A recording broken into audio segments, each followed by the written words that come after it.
Welcome to Financial Candy. If you take a snapshot of the global economy as of today, June 23, 2026, you are looking at a completely bizarre split-screen reality.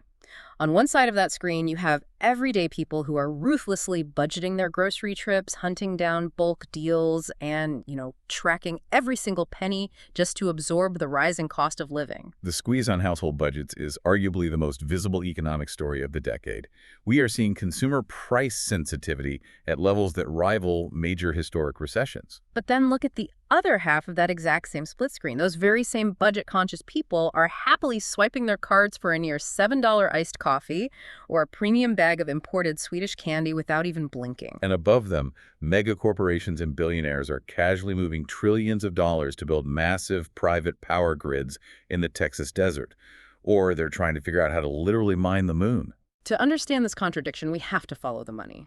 We are examining the invisible forces driving up the cost of a morning coffee, the massive physical and profit margin costs hidden inside the AI boom, and the wild extremes of capital allocation ranging from Friday's SpaceX debut to the economics of global scam centers. Okay, let's unpack this. Your local cafe's menu board is essentially a topographical map of global trade friction. A large latte in central London is now easily pushing past £5, which is roughly $6.70 for our U.S. listeners. And American premium chains are hitting those exact same price points. I always assumed a bad harvest somewhere just meant another region picked up the slack. My local barista mentioned that wholesale coffee prices are at multi-decade highs.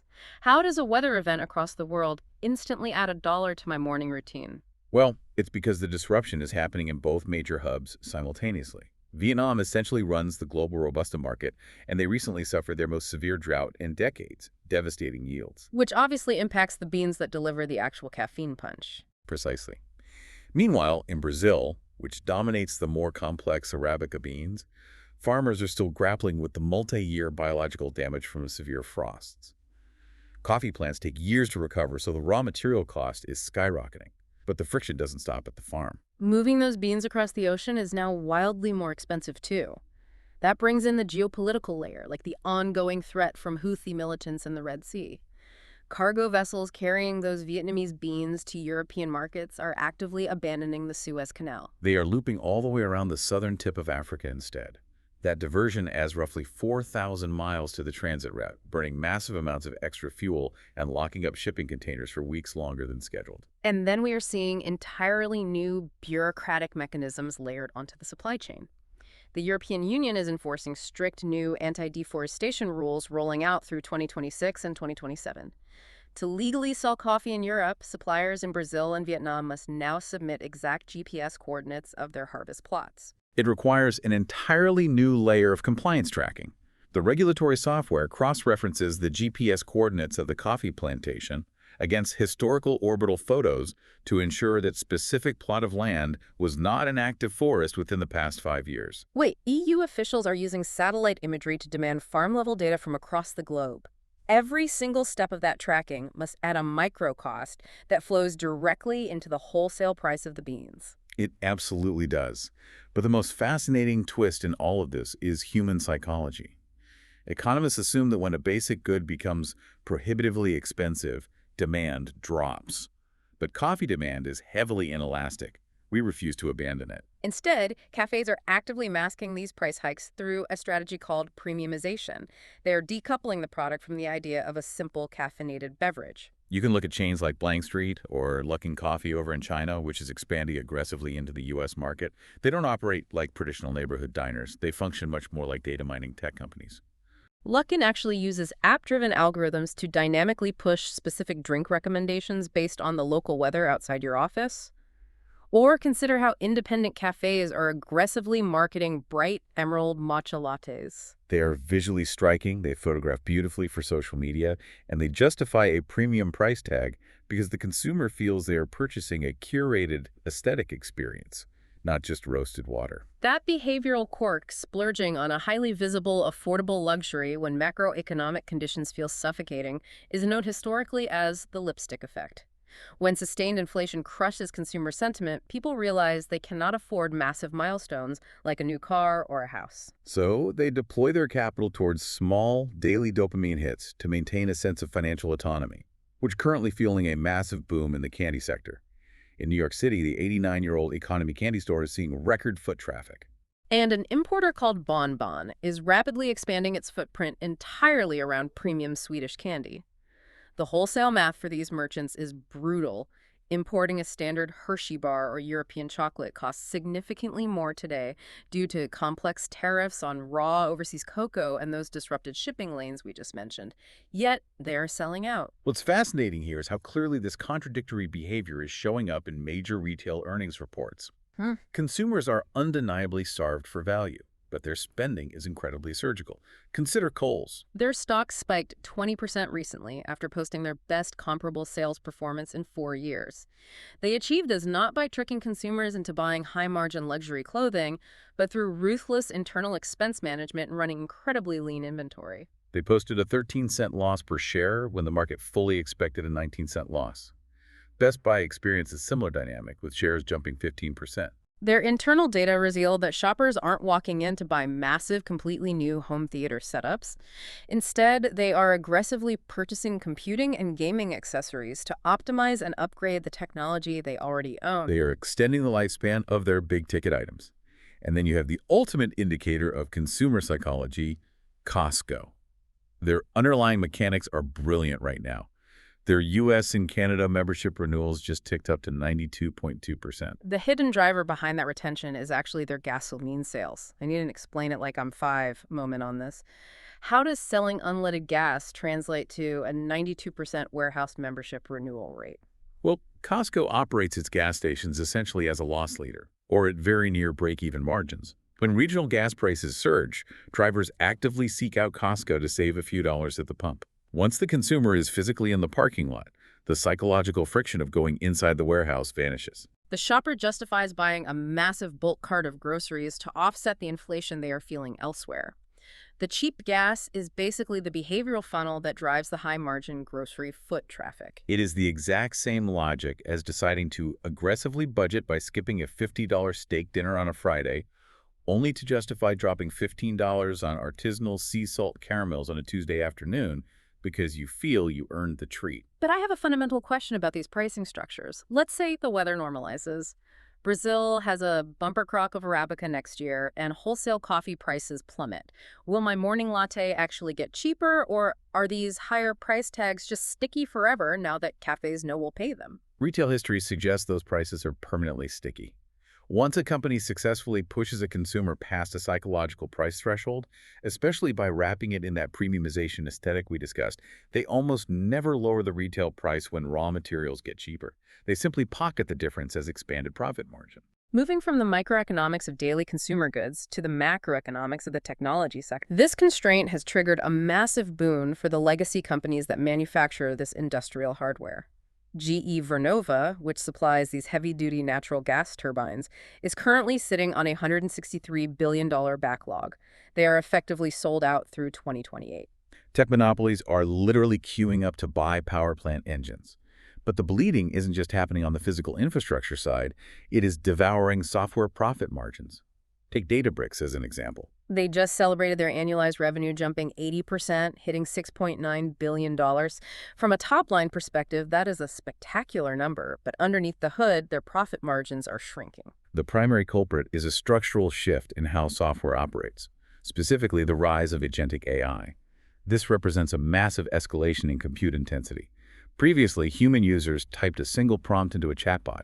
The server processed it and returned an answer. One query, one response. Agentic AI removes the human bottleneck. Companies are deploying autonomous software agents that run continuously in the background. If you ask an agent to organize a marketing campaign, it doesn't just give you a template.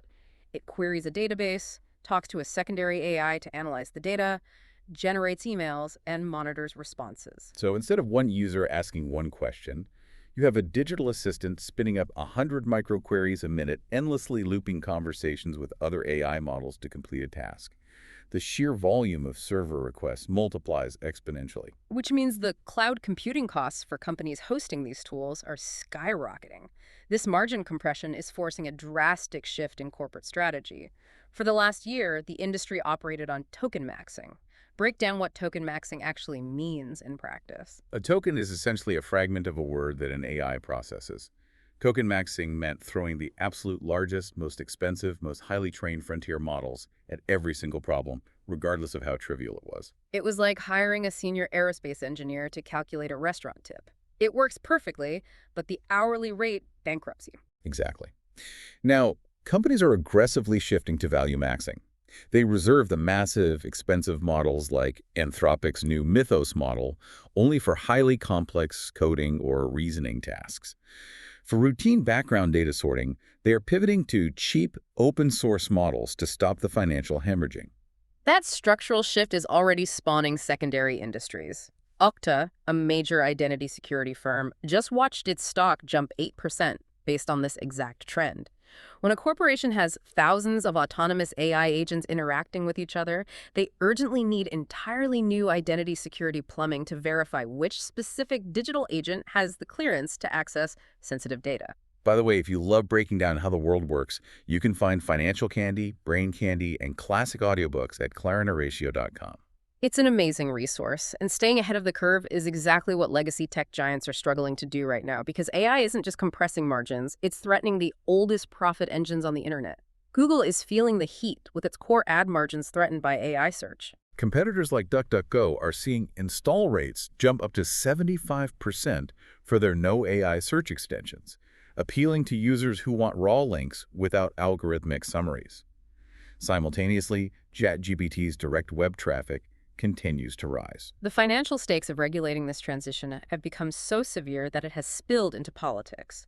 In New York's 12th district primaries, rival tech PACs, one aligned with OpenAI and another with Anthropic, spent a combined $19 million fighting over pro-regulation candidates. The spending was so aggressive that the outcome of a local House race was being closely tracked by the Kalshi prediction markets. Here's where it gets really interesting. Wait, AI is supposed to make everything perfectly efficient and frictionless, but right now it's eating corporate profit margins, requiring its own private natural gas power grids, and sparking $19 million political spending wars. Are we just building a digital Las Vegas? That analogy perfectly captures the current capital expenditure cycle.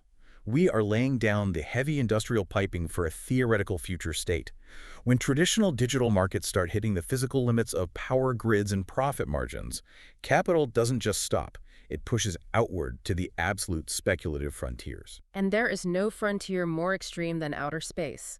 In Friday's SpaceX debut, the company hit a $2.2 trillion valuation, cementing Elon Musk as the world's first trillionaire. Despite the stock dropping roughly 28% from its June 16 peak, short sellers are terrified to bet against it. S3 Partners notes only 5 to 7% of the float is shorted. It's not a short squeeze. The market is just trying to price a company aiming for Mars. Analysts usually build models based on quarterly cash flows and terrestrial supply chains. How do you build a bearish financial model against a company that is actively landing rockets on barges? You can't. But the capital fleeing Earth isn't just chasing the romance of rocket launches. It is hunting for helium-3. It's a rare, stable isotope crucial for quantum computing, cooling, and nuclear fusion, currently costing around $2,000 a liter here on Earth. Startups like Interloon and Astrotech are actively planning to mine helium-3 from lunar dust. The economics are wild. A Helsinki quantum computing firm just signed a $300 million deal to buy lunar helium-3 starting in 2028. They are locking in their supply chain in outer space. Contrast this legitimate technological frontier with the dark economic frontier, the $500 billion global scam industry. We are seeing the industrialization of fraud. Scam centers in places like Myanmar, born from 1990s casinos and accelerated by COVID-era lockdowns and civil war, now operate like brutal corporate call centers using trafficked labor. They execute highly sophisticated pig-butchering romance scams using AI voice disguisers and entirely fake, custom-built banking apps to drain victim savings. For example, a recent case involved a UK woman who lost over $100,000 after logging into a highly polished banking portal, seemingly registered in Baltimore. That false interface gave her the psychological safety to wire her real savings into the platform. Interpol is openly admitting they are struggling to fight it, but it represents a massive, highly efficient wealth transfer from wealthy nations to lawless zones. Between valuing SpaceX at $2.2 trillion, funding lunar mining, and seeing $500 billion vanish into offshore scam centers, is the global market just completely starved for moonshots because normal terrestrial investments feel tapped out? If we connect this to the bigger picture, all of these stories reveal a profound pressure building inside the global economic system. Capital acts like water when it hits a dam. It seeks the path of least resistance. So what does this all mean? The economy is operating at wild extremes. Everyday consumers are finding joy and solace in $6 lattes and Swedish candy, while the tech and finance worlds are building private power grids, dodging AI margin compression, and pricing space companies in the trillions. If the global economy is increasingly willing to fund off-grid Texas power plants and lunar mining missions just to keep our AI and quantum computers running, what happens to the markets when these systems hit a physical, real-world resource wall that capital simply cannot buy its way out of? That is something to keep an eye on. Thank you for joining us for this conversation on financial candy, and we will catch you next time.